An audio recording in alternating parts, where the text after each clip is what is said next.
Hello po sa inyong lahat mga ka-crypto. Ako po si Pinoy Crypto Trader at sa video na ito ay atin pong pag-usapan ang tungkol sa balitang ito kay Shiba Inu. Ito po ay ang kanyang January 2024 price prediction. At ayan, bago po tayo magpatuloy ay nais ko lamang po munang bigyang linaw ang aking disclaimer kung saan ang nilalaman po ng video na ito ay hindi po ito isang financial advice. For education and information purposes lamang po ang layunin nito. Maliban po dito ay nais ko na rin pong magbigay babala na wala pong kahit anumang group chat ang Pinoy Crypto Trader. Ayan, as Shiba Inu continues to trade above 40 digits 1, market analysts speculate that the price of the K9 theme cryptocurrency will soar higher by January 2024. Kaya ayan, habang patuloy na naglalaro ang market price ni Shiba Inu, yan dito sa ibabaw ng presyong ito, 40 digits 1, may mga market analysts ang nag-i-speculate na tataas pa sa mas mataas na presyo ang itong si Shiba Inu pagsapit ng January 2024. Yan, next year po yan. It is common knowledge that 2023 was an outstanding year for Shiba Inu.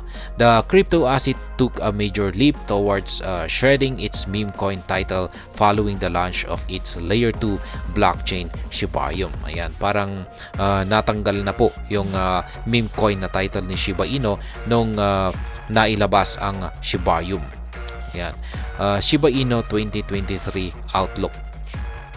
Aside from the launch of Shibarium, the team behind the K9 theme token also spearheaded the rollout of other significant projects specifically designed for the cryptocurrency, including SHIB Magazine and SHIB Name Service or SNS. Kaya yan, maliban po kay Shibarium ay nailabas na rin yung iba pang mga projects na katulad ng SHIB Magazine at ang SHIB Name Service.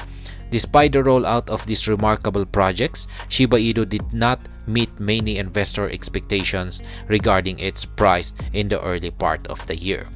In June, SHIB crashed to around 50 digits 650 following a downturn in the crypto market.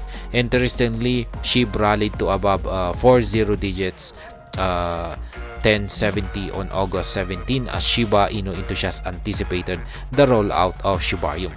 However, the rally was short-lived as SHIB plunged below 50 digits 9 immediately after the Layer 2 blockchain launch. Kaya yan po yung nangyari, mga kaganapan sa market price ni Shiba Inu ngayong taong 2023. Yan, bumagsak po ito noong buwan ng June. Ayan, sa napakababang presyo na ito, 50 digits 650. Yan, ito na po yung parang pinakamababa na presyo ngayong taon na ito. Kaya ayan, pero nakabawi naman po siya. Nakabalik po siya sa 40 digits 1070 noong buwan ng August 13. At nangyari po ito nung marami pong mga SHIB enthusiasts ang nag-aabang dito sa paglabas or launching ng Shibarium. At ayan, nung nailabas na po ang Shibarium ay nagkaroon po ng rally itong ang market price ni Shiba Inu. Ngunit mabilis lamang po, hindi po nagtagal yung kanyang rally, kung saan ay pagkatapos po ng kanyang rally na ito ay agad din po itong bumagsak at bumalik sa 50 digits 9. Kaya yan po yung nangyari. Since August 16, SHIB has been trading below 40 digits 1 until this month, when it finally broke the resistance amid increased whale activity and Shibarium powered burns. While whales have been scooping huge amounts of SHIB from exchanges, the team behind Shiba Inu has burned over 33 billion tokens using a portion of Shibarium gas fees. These activities have helped SHIB stay above the 40 digits 1 price level for most part of the month. Kaya yan, ito naman po yung isinagawa nila ngayong buwan ng December na pagsusunog ng Shiba Inu token, kung saan ay umaabot po ito ng 33 billion tokens. At ayon po rito, kung pag hindi po nila ginawa yung pagsusunog na ito ay malamang ay baka bumagsak ang market price ni Shiba Inu at muling nadagdagan yung or bumalik sa pagiging 50 digits yung kanyang market price. Ayan, yung 33 billion SHIB tokens po na sinunog na ito ay galing po yan sa gas fees ng Shibarium.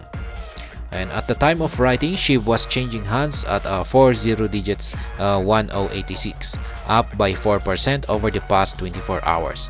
Although SHIB's recent price performance has been commendable, the Canine theme token is expected to surge even higher by January 2024.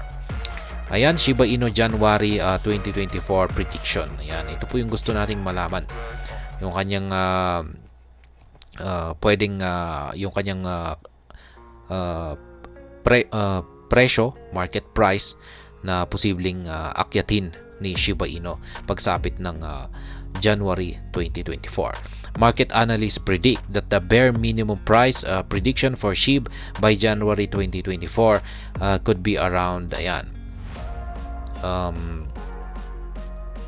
babalik po siya sa 50 digits 950.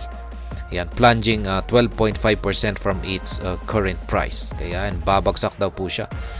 Babalik na naman po siya sa presyong 50 digits.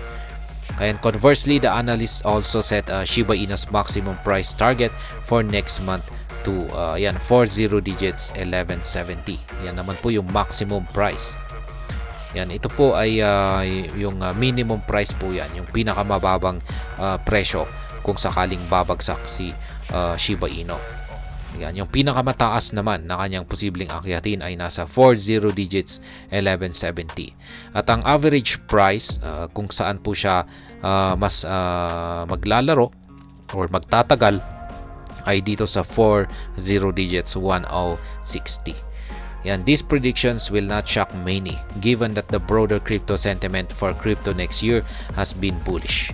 This is major because of the expectations regarding the launch of a spot Bitcoin exchange traded fund in the US or in the United States. Kaya ayan, lahat po ng buong crypto markets ay ang pananaw po nila next year ay bullish po dahil sa inaasahan po na approval ng spot Bitcoin ETF dito sa bansang United States. Yan, marami pong mga analyst ang nagsasabi na ito po ay magdudulot ng isang bullish na catalyst kung saan ay hindi lamang po si Bitcoin ang magbe-benefit dito kundi ang buong crypto market. Notably, the SEC faces a deadline of January 10 to decide whether to approve or deny the first spot Bitcoin ETF application filed by ARK Investment Management and 21 shares. Kaya yan, hanggang January 10 na lamang po yung deadline ng kanilang yung approval ng spot Bitcoin ETF na isasagawa ng US SEC. Kaya yan, pwede po nila itong i-deny or i-approve. Pero maraming mga analyst, market analyst ang nagsasabi na wala pong magagawa ang SEC kundi ang i-approve ito. With several analysts predicting that the SEC would approve one or multiple Bitcoin ETF applications. An approval could bolster BTC prices, thus having a positive impact on other crypto assets including Shiba Inu. Kaya yan, may mga analyst din daw na nag-pre-predict na mukhang si SEC ay hindi lamang po iisa ang kanilang i-approve kundi maraming mga Bitcoin ETF applications. Kaya kung pag ganito po yung nangyari na pinagsabay-sabay nila ang maraming applications, approval ng maraming applications, ay talagang magdudulot po talaga ito ng isang matinding impact sa presyo ni Bitcoin. At syempre, hindi lamang po si Bitcoin kundi ang kabuuang crypto markets. Kaya kasama na po rito si Shiba Inu. It will not be daunting task for Shiba Inu to hit or surpass these price targets by next month, given the widespread adoption of SHIB among whales and the continuous incineration of the tokens on Shibarium. Kaya yan pong muli yung prediction dito ng analyst kay Shiba Inu pagsapit ng bagong taon, pagsapit ng taong 2024 buwan ng January. Yan, yung kanyang minimum price ay pwede po siyang bumagsak at bumalik sa 50 digits 950. Yung kanyang maximum price naman ay yung pinakamataas na pwede niyang akyatin ay nasa 40 digits 1170. At ang kanyang average price kung saan siya mas magtatagal ay dito sa 40 digits 1060. At ayan, hanggang dito na lamang po tayo sa video na ito. Sana po ay inyong nagustuhan ang aking paliwanag dito. Kung inyo po itong nagustuhan ay pakiclick lamang po ang like button nito. Para naman po sa mga bago lamang dito, kayo po ay aking inaanyayahan para mag-subscribe. Pakiclick na rin po ang bell icon nito dahil ito po ang siyang magsisilbing notification nito sa mga bago kong videos na akin pong ina-upload sa aking YouTube channel na ito. Marami pong salamat sa panonood, ingat po tayo lagi at God bless po sa ating lahat.